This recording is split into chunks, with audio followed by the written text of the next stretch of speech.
ನಮಸ್ತೆ, ನಾನು ಸುನಿಲ್ ಕುಮಾರ್ ಪುನ್ನ. ಇವತ್ತು ನೋಡಿ ಸ್ನೇಹಿತರೆ, ಎಷ್ಟೋ ದಿವಸ ಆದಮೇಲೆ ನಮ್ಮ ಪಟ್ಟಿ ಬಲಿ ಹಂಗೋಯ್ ಬಂದಿರು ಪಾಪ. ನೋಡಿ ನೀರೆಲ್ಲ ಟೈಟ್ ಆಗಿ ಬಲಿ ಎಲ್ಲ ಕಾಣಿ ನೋಡಿ ಯಾವ ಥರ ಸಾಮಡಿ ಅಂತ ನೋಡಿ. ಹಾಗೆ ಹೊಸ ಶಬ್ದ ಇದು ಸಾಮಡಿ ಅದಕ್ಕೆ, ಅದು ನಮ್ಮ ಮೀನುಗಾರರಿಗೆ ಮಾತ್ರ ಗೊತ್ತಿರೋದು. ಕಣಿ ಎಷ್ಟೆಲ್ಲ ಕೆಲಸ ಆಗುತ್ತೆ ಅಂದು ಕಣಿ. ಒಂದು ಬೆಳಿಗ್ಗೆ ಹೋದ್ರೆ ಈಗೆಷ್ಟು 12:30 ಆಯ್ತು ಸ್ನೇಹಿತರೆ. ಯಾರು ತುಂಬ ಕೆಲಸ ಮಾಡ್ತಿದ್ರ.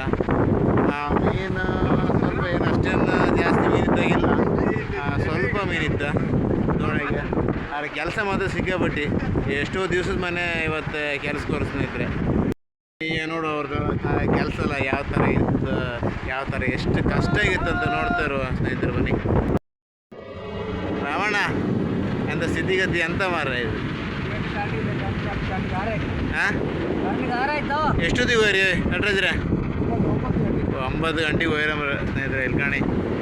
ಹಾಂ ಬಾಲಿ ಈ ಟೈಟಿಗೆಲ್ಲ ಚೂರು ಪಾರ ಆದಾಗಿತ್ತೆಲ್ಲ ಪಾಪ. ಅಲ್ಲಿ ಕಳಿ ಎಲ್ಲ ಬೇರೆ ಬೇರೆ ಆಯ್ತು. 1.5 ಲಕ್ಷದ ಬಾಲಿ ಅಂತ ಸ್ನೇಹಿತರೆ ಇಲ್ಲಿ ಕಾಣಿ.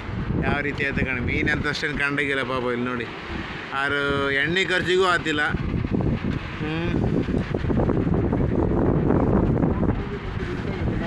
ರೈತರೆಲ್ಲ ಅವ್ರು ಹೇಳ್ತಾರೆ ಕಣೆ, ಬೋರ್ಡ್ ಭೂಮಿಯೆಲ್ಲ ತೋರಿಸಿ ದುಡ್ಡು ತಗಂತ್ರ ನಮ್ಮ ಮೀನುಗಾರನ ನೋಡೋರು ಯಾರೂ ಇಲ್ಲ.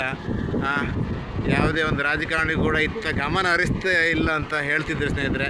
ಆದರೆ ನಮ್ಮ ಸ್ನೇಹಿತರು ಹೇಳ್ದಂಗೆ ಹೌದು ಕೂಡ. ಯಾಕಂದರೆ ಅದೇ ಈ ರೀತಿ ಲಾಸ್ ಆದರೆ ಒಂದೇ ಒಂದು ಪರಿಹಾರ ಕೊಡೋದಿಲ್ಲ ನಮಗೆ ಮೀನುಗಾರರಿಗೆ.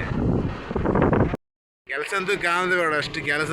ಇದು ನೋಡಿ ಯಾವ ಥರ ಸಾಮಡಿ ಅಂತ ಕಣಿ. ಎಲ್ಲ ಸುತ್ತಿರುಗಿ ಎಲ್ಲ ಸರಿ ಮಾಡಬೇಕು. ತುಂಬ ಕೆಲಸ ಆಗುತ್ತೆ. ಇವತ್ತೇ ಸಂಜೆವರೆಗೂ ಕೆಲಸನೇ ಸಹ ಇದು. ಎಂತಾಯ್ತು ಸ್ವಾಮಿ ಹೇಳಿ, ಸರ್ವನಾಶ ಅಂತ ಹೇಳಿದೆ ಪಾಪ. ಇವರೇ ನೋಡಿ ನಮ್ಮ ನಟರಾಜ್ ಕಾರ್ಯವರ ಈ ದೋಣಿ ಮಾಲೀಕರು ನೋಡಿ. ಅದು ಕೂಡ ಏನಾದರೂ ಕೆಲಸ ಮಾಡೋದೊಂದು ಮಾಡ್ತಾ ಇರಬೇಕಾಗ್ತೆ.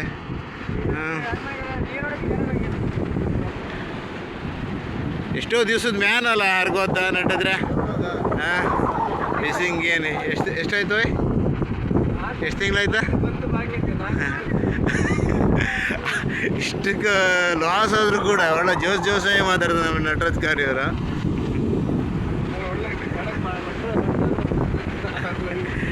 ಭಟ್ರೆಲ್ಲ ಕಾಂಬೇಡ ಮರಿ, ಭಟ್ರೆಲ್ಲ ಕಾಂಬೇಡ. ಭಟ್ರೆಲ್ಲ ಕಂಡೇ ಈ ಥರದ್ದು ಬ್ಯಾರಿ ಬದಾಗೆ.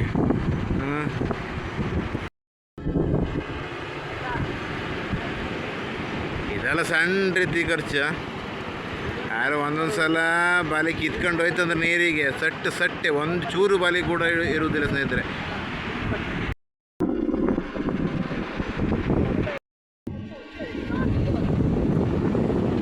ದೋಣಿ ಮಾಟು ಬಾಲಿಗೂ ಅಂತಿಲ್ಲ ಪಾಪ. ಮಾಟು ಬಾಲಿ ದುಡುವರೆಲ್ಲ ಈ ಪಟ್ಟಿ ಬಾಲಿಗೆ ಅಂತಿ ಪತ್ರ ಕಣೆ. ಈ ನಮ್ಮ ಕೋಡಿ ತಿಂಗಳಂದರೆ ಡಿಸೆಂಬರ್ ನಂತರ ಏನು ಬಿಸಂಗಿಲ್ಲ ಸ್ನೇಹಿತರೆ. ಅಂದರೆ ಇದು ಯಾವುದು ಕೋಡಿ ಹಬ್ಬದ ನಂತರ, ಅಂದರೆ ಡಿಸೆಂಬರ್ ನಂತರದ. ಹೌದು, ಹೇಳ್ಬೇಕಂದ್ರೆ ನಮ್ಮ ಮೀನುಗಾರರಿಗೆ ಮೊದಲೇ ಮಾರ್ಚ್ ಏಪ್ರಿಲ್ವರೆಗೂ ಫಿಶಿಂಗ್ ಇರ್ತಿತ್ತು.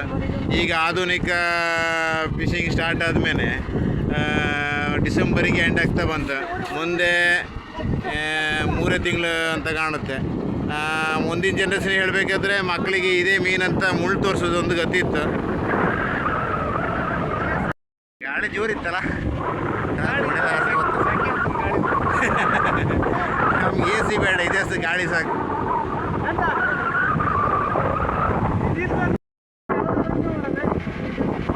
ದೋಣಿಯೆಲ್ಲ ಓಡ್ಬೋದು ಬರ್ತಪ್ಪ. ಈಗ ಬೆನ್ನಲ್ಲಿ ಗಾಳಿ ಸ್ಟಾರ್ಟ್ ಆಯ್ತಲ್ಲ, ಎಲ್ಲ ಓಡಿ ಬತ್ತ ಕರೆಗೆ. ಇಲ್ಲಿ ಕಣಿ ಡ್ಯಾಮೇಜ್ ಅದು ಬರೀ ಕಣಿ. 20 ಪಾರ್ಟ್ ಅಂತೆ. 20 ಪಾರ್ಟ್ ಅಂದರೆ ಒಂದು 200 ಮಾರು ಬಾಲಿ ಇದು ಕಣಿ. ಫುಲ್ಲ ರೀಅಸೆಂಬಲ್ ಮಾಡಬೇಕಾಗತ್ತೆ. ಇವತ್ತು ಸಂಜೆವರೆಗೂ ಕೆಲಸ ಆಯಿತು. ಎಂತಕ್ಕಂದರೆ ಬಾಲಿ ಕಟ್ಟುದೇ ಅಂತಿಲ್ಲ, ಫುಲ್ಲು ಆಪ್ರೇಷನ್ ಮಾಡಿದಾಗೆ ನುಗ್ಗಲೆಲ್ಲ ಹೊಲಿಗೆ ಆಗ್ತಿರೋದು ಒಂದೇ. ಮತ್ತು ನಾಳೆಗೂ ಕೂಡ ರೆಡಿ ಆಗಬೇಕಲ್ಲ, ಅದಕ್ಕೋಸ್ಕರ ಬೇಗ ಪಟ ಮಾಡಬೇಕು ಇದು ಕೆಲಸ. ಫಿಶಿಂಗ್ ಅಂತ ಇಲ್ಲ, ಮೀನುಗಾರ ಸ್ಥಿತಿ ಅದೋ ಗತಿ.